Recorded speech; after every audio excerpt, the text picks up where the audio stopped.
তার মানে কিয়ামতের আগে ভূমিকম্প বেড়ে যাবে। কি বাড়বে? ভূমিকম্প বেড়ে যাবে। দুনিয়াতে যখন পাপাচার অনাচার বেড়ে যায়, জিনা ব্যভিচার বেড়ে যায়, অন্যের হক নষ্ট করা বেড়ে যায়, ওজনে কম দেয়া বেড়ে যায়, মালে ভেজাল দেওয়া বেড়ে যায়, ওই সময়গুলাতে ভূমিকম্প বেশি বেশি হয়। আর এই যে ভূমিকম্প হয়, এটা হওয়ার অন্যতম কারণ হলো আমরা। এজন্যই আল্লাহ তাআলা কুরআনুল কারীমের মধ্যে বলেন, যাহারাল ফাসাদু ফিল বাররি ওয়াল বাহরি বিমা কাসাবাত আইদিন নাস লিয়ুযীকাহুম বা'দাল্লাযী আমিলু লাআল্লাহুম ইয়ারজিউন। আল্লাহ রাব্বুল আলামিন বলেন, যাহারাল ফাসাদু ফিল বাররি ওয়াল বাহরি বিমা কাসাবাত আইদিন নাস। জল স্থলে যত বিপর্যয়, এই যে জলে হয় জলোচ্ছ্বাস, আয়লা লাইলা সিডর, জমিনে ভূমিকম্প, অতিবৃষ্টি অনাবৃষ্টি, এই যে জল এবং স্থলে যত রকমের বিপর্যয়, আল্লাহ তাআলা বলেন বিমা কাসাবাত আইদিন নাস, এগুলা হলো সব মানুষের হাতের কামাই। এই যে ভূমিকম্প আমাদের হাতের কামাই, অতি খরা অতিবৃষ্টি অনাবৃষ্টি হাতের কামাই, সামুদ্রিক যত জলোচ্ছ্বাস বন্যা সিডর, এগুলো সব আমাদের হাতের কামাই। তবে আল্লাহ তাআলা এইগুলো যে আমাদেরকে দেন, ধ্বংস করে দেওয়ার জন্য দেন না, ধ্বংস করে দেওয়ার জন্য দেন না। অতীতের নবীদের উম্মতেরা যদি সর্বোচ্চ অবাধ্যতায় লিপ্ত হতো, এমনও সম্প্রদায় আছে আল্লাহ গজব দিয়ে সমূলে শেষ করে দিয়েছে। আমাদের এই কর্মের পরে আমাদেরকে এই সামান্য বিপর্যয় আস্বাদন আল্লাহ তাআলা করান কেন? বলে ছাত্র যদি অন্যায় করে, ছাত্র যদি অপরাধ করে, শিক্ষক তারে শাস্তি দেয়, ছাত্র ব্যথা পাইল, কষ্ট পাইল, বলেন তো শিক্ষক যে ছাত্রকে শাস্তি দিল, ব্যথা পেল, এটা কি শিক্ষক তাকে মেরে ফেলার জন্য দিয়েছে না তার ভালোর জন্য দিছে? মায়ের খেয়া জানি ও চিন্তা করে এই কাজ আর করবো না, এই জন্য দিছে। আল্লাহ তাআলাও আমাদের অন্যায়ের কারণে যদিও আমাদেরকে আযাব আস্বাদন করান, শাস্তি আস্বাদন করান, তবে সমূলে ধ্বংস করে দেন না। তবে কেন এটা দেন বলেন? লিউযীকাহুম বা'দাল্লাযী আমিলু লাআল্লাহুম ইয়ারজিউন, যাতে করে এই যে বিপর্যয় অবলোকন করে, এই বিপর্যয়গুলো দেখে আমরা যেন পাপাচার অনাচারের পথ থেকে আল্লাহর দিকে ফিরে যাই। ঠিক কিনা বলেন? কিন্তু আমাদের অবস্থা কি? করোনা যখন আইছিল না, মনে মনে ভাবছিলাম যে করোনার পরে এদেশের মানুষ বুজুর্গ আল্লাহওয়ালা হয়ে যাবে, কিন্তু দেখলাম করোনার পরে অবাধ্যতা আরো বাড়ছে, শয়তানের গিয়ার আরো বাড়ছে। ঠিক কিনা বলেন? যেই জাতি আল্লাহর পক্ষ থেকে আযাব শাস্তি আসার পরেও পরিবর্তন হয় না, তাদের আমলের পরিবর্তন, ঈমানি পরিবর্তন হয় না, ওই জাতি কল্যাণের শিখরে পৌঁছানো এটা খুব কঠিন এক জিনিস। সামগ্রিক কথা বাদ, আমরা যারা আলোচনা করতেছি পরিবর্তন কমপক্ষে আমাদের হতে হবে, ইনশাআল্লাহ। তাহলে কিয়ামতের আগে জালজালা ভূমিকম্প বেড়ে যাবে। ভূমিকম্প শুধু জমিনের নিচে প্লেটের নড়াচড়ার কারণে হয় না, বরং এই ভূমিকম্প আমাদের পাপের কারণে হয়, অনাচার পাপাচারের কারণে হয়। আমরা যদি পাপ বাদ দিয়ে দেই, আশা করা যায় আল্লাহ রব্বুল আলামিন এই ধরনের দুর্যোগ বিপর্যয় থেকে আমাদের হেফাজত করবে। যাই হোক, নবীজি বলেন ততক্ষণ কিয়ামত সংগঠিত হবে না যতক্ষণ না ভূমিকম্প বেশি বেশি হবে। ওয়াতাকসুরাজ জালাজিল, এরপরে নবীজি বলেন ৩ নাম্বার ওয়ায়াতাকারাবাজ জামান, বলেন ততক্ষণ কিয়ামত সংগঠিত হবে না যতক্ষণ না জামান তথা সময় সংকুচিত না হয়ে যাবে। কিয়ামতের আগে সময় সংকুচিত হয়ে যাবে। হাদিসের মধ্যে আসছে, নবীজি সাল্লাল্লাহু আলাইহি ওয়াসাল্লাম বলেন, এক যুগকে কেমন যেন 1 বছরের ন্যায় মনে হবে, বছরকে কেমন যেন মাসের ন্যায় মনে হবে, মাসকে কেমন যেন সপ্তাহের ন্যায় মনে হবে, সপ্তাহকে কেমন যেন দিনের মতো মনে হবে, একদিনকে কেমন যেন 1 ঘন্টার মতো মনে হবে, 1 ঘন্টাকে কেমন যেন 1 মিনিটের মতো মনে হবে, 1 মিনিটকে কেমন যেন 1টা সেকেন্ডের মতো মনে হবে। কিয়ামতের আগে বারবার জুমাবার আসবে, শুধু শুক্রবার আসতে থাকবে। এর দ্বারা কি বোঝা যায়? সময় দ্রুত আমাদের থেকে চলে যাচ্ছে, সময় অতি দ্রুত আমাদের থেকে বিদায় নিচ্ছে। এর কারণটা কি? অথচ অতীতের মানুষের কথা আমরা শুনি যে পায়ে হেঁটে হাজার হাজার মাইল সফর করছে। ইমাম গাজ্জালী রহমাতুল্লাহি আলাইহি, ওনার জীবনী পড়লে মনে হয় উনি সারা জীবন শুধু হাঁটছেন। যখন সফরের কথা পড়া হয়, আবার যখন ওনার লেখার কথা পড়া হয়, মনে হয় উনি মনে হয় সারা জীবন শুধু লেখছে। কিন্তু অনেক লম্বা হায়াত পাইছেন তা না, 50-এর কোঠায়, 50 থেকে 60-এর মধ্যে উনি ইন্তেকাল করছে। এই অল্প সময়ের মধ্যে আল্লাহ তাআলা ওনার মাধ্যমে কত খেদমত নিছে। অতি দূরে যাওয়ার দরকার নাই। আমরা আমাদের উপমহাদেশের অন্যতম মুহাক্কিক আলেম হাকিমুল উম্মাত শাহ আশরাফ আলী থানভী রহমাতুল্লাহি আলাইহি, উনি ওনার জীবদ্দশায় যত কিতাব লিখছে, উনি জীবদ্দশায় যত কিতাব লিখছেন, ওই সময় তো লেখা এত আধুনিক ছিল না। এখন তো মানুষের লেখা কলম দিয়াও লেখা লাগে না, মোবাইলের মধ্যে শুধু মুখ দিয়া বললে হয়, মুহূর্তের ভিতরে লেখা ওইখানে উঠা যায়। ঠিক কিনা বলেন? ওই সময় বাঁশের কঞ্চি দিয়া কলম বানানো লাগতো, কালি বানানো লাগতো, কত ঝামেলা। ওই জামানায় উনি এত পরিমাণ কিতাব লিখছে যে এই জামানায় আমরা এগুলা পড়াও শেষ করতে পারতেছি না। ঠিক কিনা কোন? এই যে আমরা সময়ের বরকত পাইছি, কিন্তু আমাদের সময় দ্রুত আমাদের থেকে চলে যাচ্ছে। জাস্টিস মুফতি তকি উসমানী দামাত বরকাতুহুমুল আলিয়া হযরত সময়ের মূল্য নিয়ে আলোচনা করতে গিয়ে একটা কথা বলছেন যে মানুষের থেকে সময় দ্রুত চলে যায়, অথচ মানুষ যদি চায় ওই সময়কে সে নিয়ন্ত্রণ করে ফেলতে পারে। ঘড়ির কাঁটা তো ঘুরতে থাকবে, কিন্তু সময় আবার আমি নিয়ন্ত্রণে আনবো কেমনে? মানুষের সময়ের বরকত উঠে যায় গুনার কাজের মাধ্যমে। মানুষ যখন গুনায় লিপ্ত হয় তার সময় অনেক দ্রুত চলে যায়। দেখবেন যেই মানুষগুলো টেলিভিশন দেখে, যেই মানুষগুলো চায়ের দোকানে বসে থাকে, না করে কোনো নেকের কাজ, না করে কোনো দুনিয়াবি ভালো কাজ, বলে এই ধরনের মানুষের সময়গুলো দ্রুত চলে যায়। খেলা দেখতে বসে 7-8 ঘন্টা মুহূর্তের মধ্যে চলে যায়, কিন্তু ওই মানুষটা এক জায়গায় বসে, বৃদ্ধ মানুষও এক জায়গায় বসে 5-6 ঘন্টা ধরে খেলা দেখে, অসুবিধা নাই, মাজাও ব্যথায় না, গিরাও ব্যথায় না। ওই লোকটাই যখন মসজিদে গিয়ে 15 মিনিট বসে থাকা লাগে, একটু পরে মাজা, কোমর, হাঁটু আর গিরার ব্যথা শুরু হয়ে যায়। ঠিক না? সাত দোকানে বৈশা পান চাবাইতে, বিড়ি খাইতে খুব মজা লাগে, 3 ঘন্টা শেষ, কিন্তু মসজিদে 5 ভাগে 1.5 ঘন্টা সময় ওনার সহ্য হয় না। আছে না নাই এরকম কোন? তার মানে কি বুঝলাম? গুনার কাজে যদি আমরা লিপ্ত হই, আমাদের থেকে সময় দ্রুত চলে যাবে, সময়ের বরকত চলে যাবে। আর যদি নেকের কাজ করি, সময়ে বরকত হবে।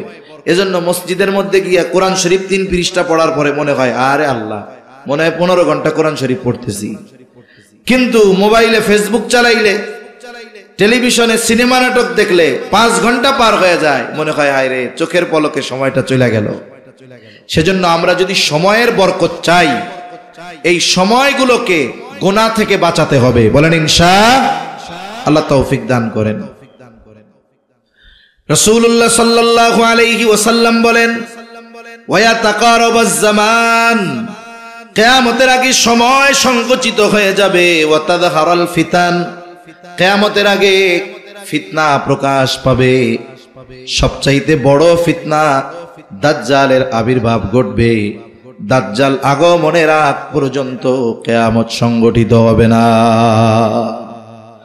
দাজ্জাল তো সবচেয়ে বড় ফিতনা, কিন্তু দাজ্জালের আগেও ফিতনা একের পর এক সংগঠিত হতে থাকবে। এই জামানায় আমরা কম ফিতনার মুখোমুখি হই না। বারবার ইমানি পরীক্ষা আমাদের সামনে আসে।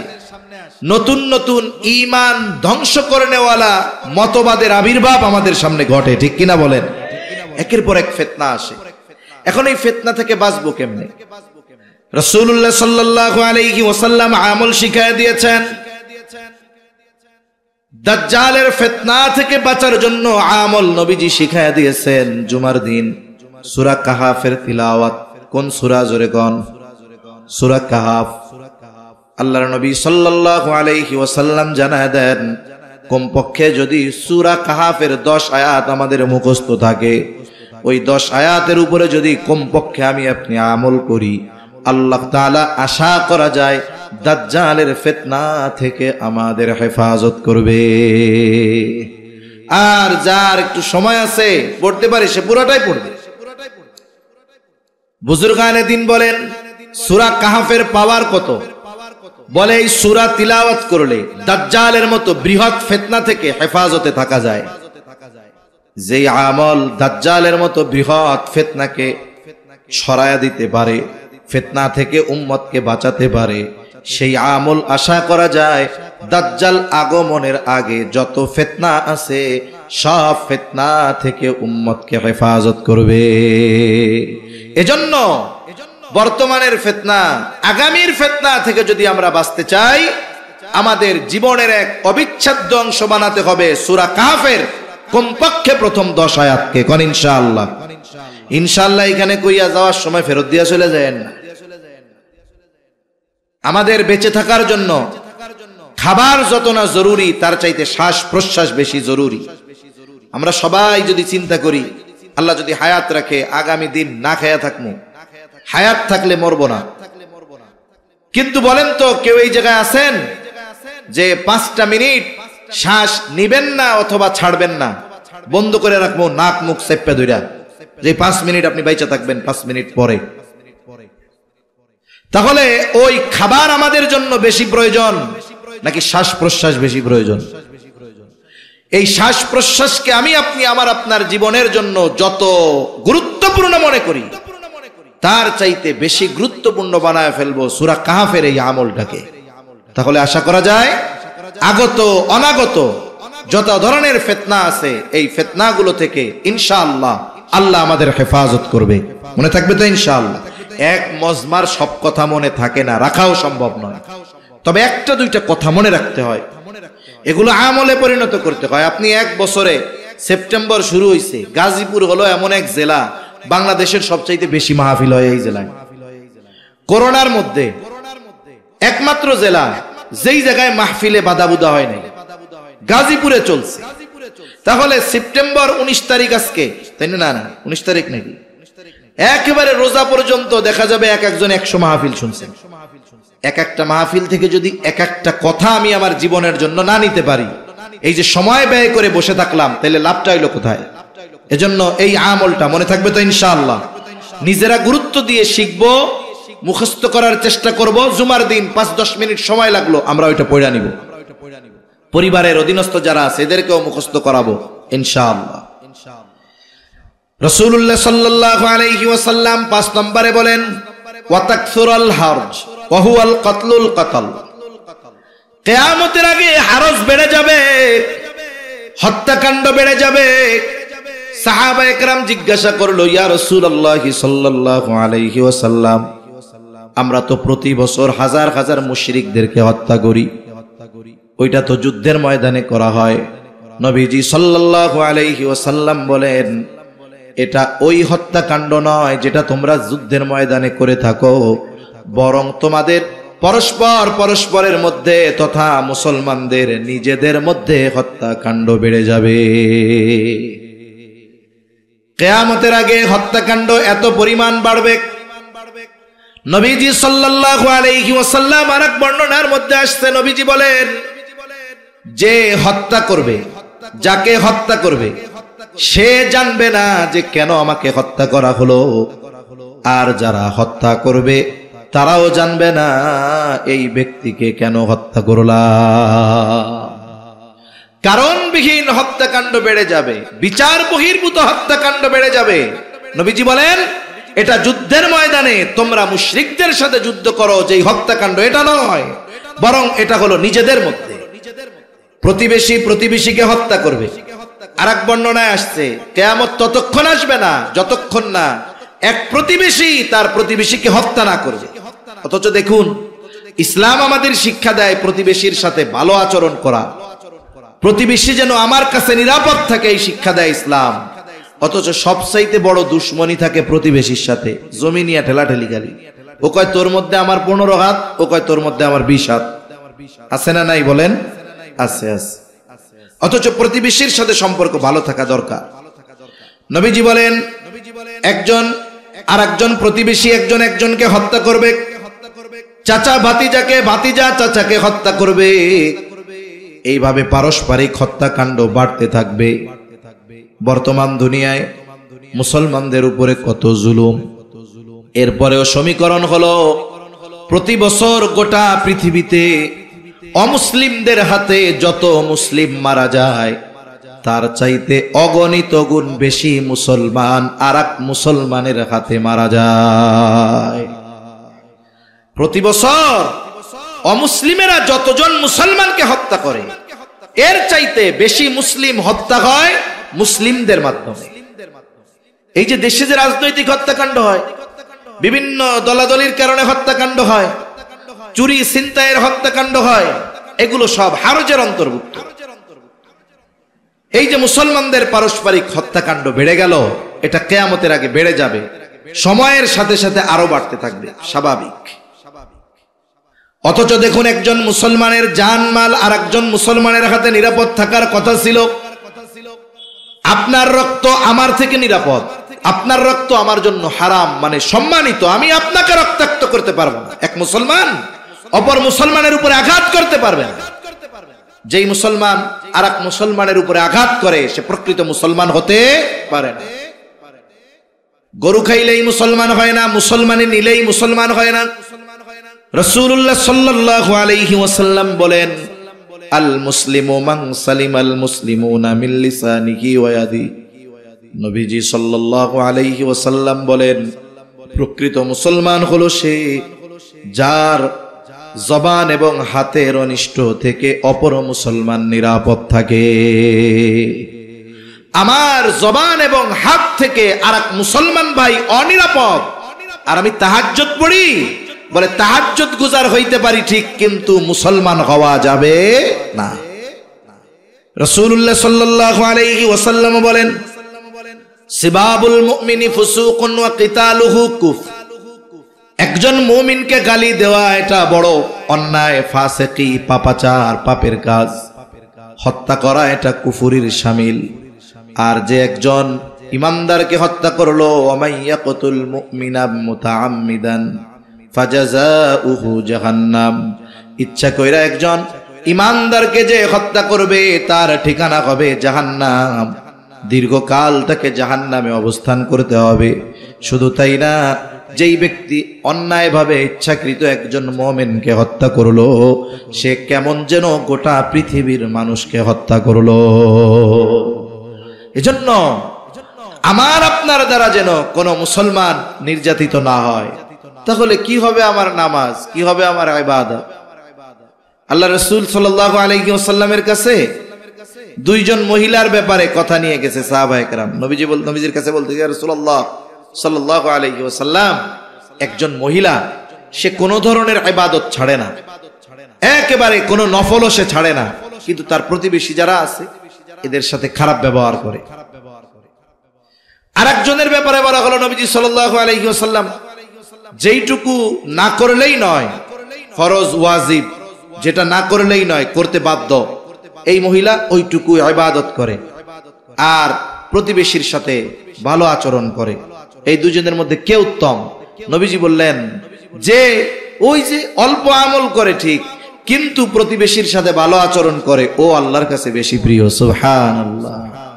এই জন্য আমরা অনেক মানুষ আছি, ইবাদত করি, নামাজ কালাম ঠিকঠাক মতো পড়ি, অনেক পড়ি, কিন্তু দেখা যায় অপর মুসলমানের সাথে খারাপ আচরণ করি, আর এক মুসলমানরে কথার দ্বারা কষ্ট দেই, বকাঝকা দেই, অন্যায় অবিচার জুলুম তার হক নষ্ট করি।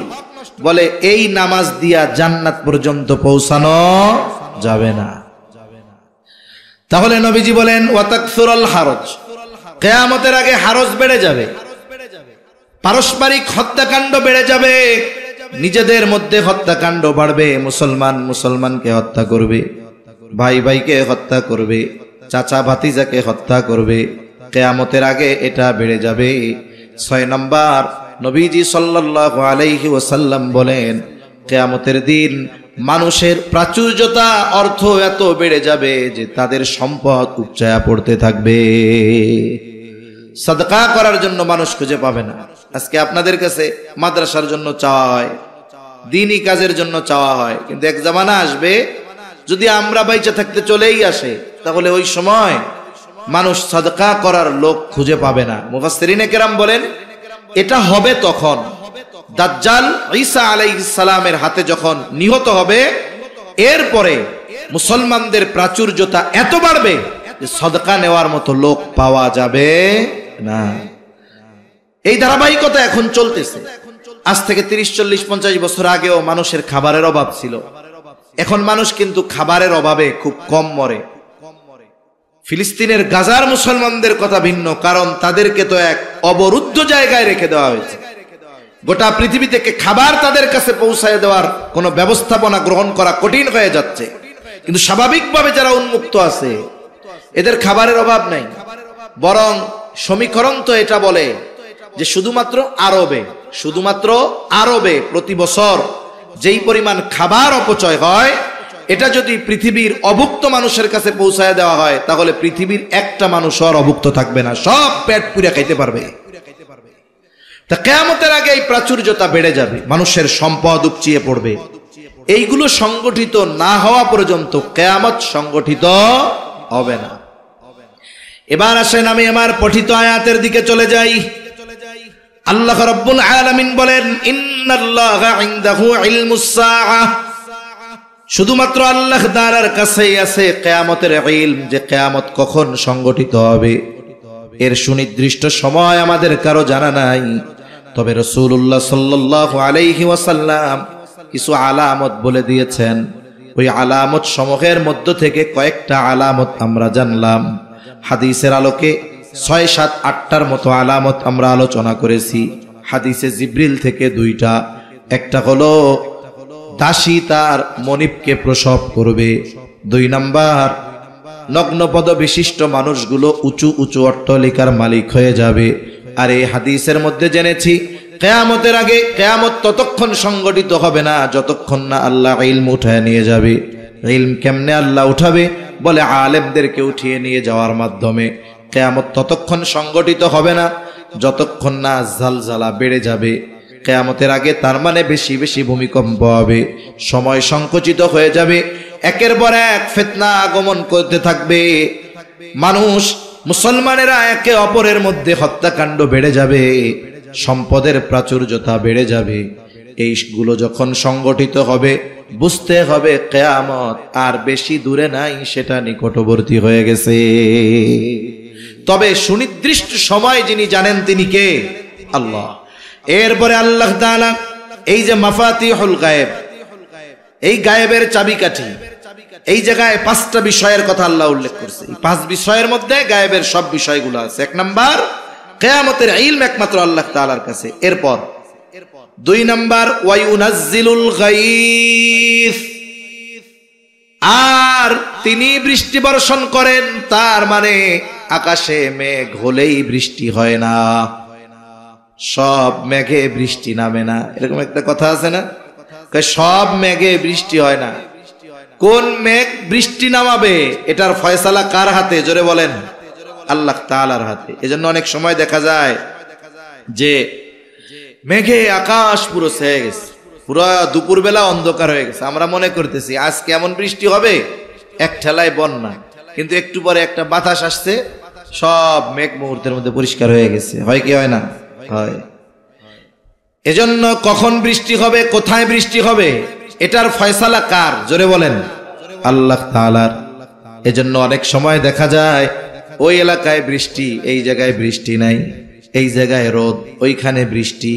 এজন্য আল্লাহ তাআলা কোন মেঘে বৃষ্টি নামাবেন, কোন মেঘ বৃষ্টি হয়ে জমিনে আসবে, এটা আল্লাহ ভালো জানে। এরপরে আল্লাহ তাআলা বলেন ওয়া ইয়ালামু মা ফিল আরহাম, মায়ের গর্ভে ছেলে না মেয়ে এটা দুনিয়ার কেউ জানে না, যিনি জানেন তিনি কে। এখন কইতে পারেন হুজুর আমরা তো জানি, আমরা আল্ট্রাসোনোগ্রাম করে জানি। জানেন কখন? যখন ওইটা পুরুষ অথবা নারীতে রূপান্তর হয় তখন। কিন্তু এই গঠন পাওয়ার আগে যে 4টা মাস সন্তান মায়ের পেটে থাকে, তুচ্ছ পানি হিসাবে থাকে কিছুদিন, জমাট রক্ত হিসাবে থাকে কিছুদিন, এরপরে একটা মাংসের পিণ্ড হিসাবে থাকে 40 দিন। এই সময় দুনিয়ার কোন বিজ্ঞানী আছে বলবে যে এই রক্তপিণ্ড অথবা ওই মাংসপিণ্ডটা ছেলে অথবা মেয়ে? এটা বলার ক্ষমতা দুনিয়ার কারো নাই। আমরা প্রযুক্তির মাধ্যমে জানতে পারি তখন যখন মায়ের গর্ভে আল্লাহ সন্তানকে আকৃতি দিয়ে দেয়। এজন্য আল্লাহ তাআলা বলেন ওয়া ইউনাজ্জিলুল গায়থ ওয়া ইয়ালামু মা ফিল আরহাম। আল্লাহ তাআলাই জানেন রহিমের মধ্যে যেই সন্তান সেটা ছেলে না মেয়ে, এটা একমাত্র আল্লাহ জানেন। মাতৃগর্ভে কি আছে? এরপরে আল্লাহ তাআলা বলেন ওয়া মা তাদরি নাফসুম মাযা তাকসিবু গাদা। কেউ জানে না আগামীকাল সে কি উপার্জন করবে। আমার নসিবে কি আছে এটা আমি জানি না। আমি আগামীকাল কি করব, কোথায় থাকব, জমিনের উপরে থাকবো না নিচে থাকবো, এটা আমরা কেউ জানি না।